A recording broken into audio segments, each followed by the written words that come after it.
Desperate Indians wait in line for vaccinations as the country's coronavirus crisis deepens, with the daily death toll climbing above 3,600.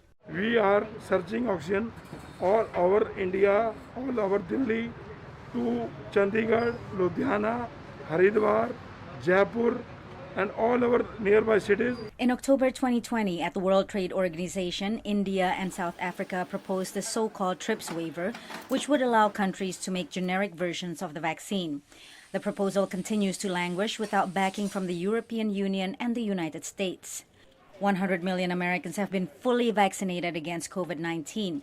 But speaking on board Air Force One on Friday, White House Press Secretary Jen Psaki said President Joe Biden still has not decided on vaccine patent waivers. Our overall objective is to provide as much supply to the global community and do that in a cost-effective manner. Waiver proponents, including the progressive wing of Biden's Democratic Party and humanitarian organizations, say that it could be a game changer in the global fight against the pandemic. I think TRIPS waiver is one of the critical tools that can empower government to address the current situation of scarcity of supply.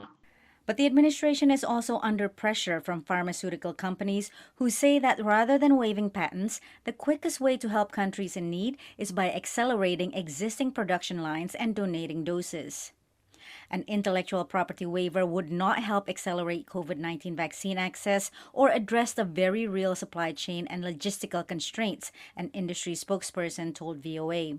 Even Bill Gates, the billionaire philanthropist and driving force behind COVAX, the UN mechanism to improve low and middle income countries' access to vaccines, is against waiving patents. It makes very little sense. And this is a mistake on his part. And sometimes we should listen to billionaires when it comes to things on global health, but sometimes we really shouldn't. And this is one where we don't want to listen. To reduce global vaccine inequity, Gates is instead pushing for technology transfer, where the private sector invests in new manufacturing capacity and shares know-how with emerging economies.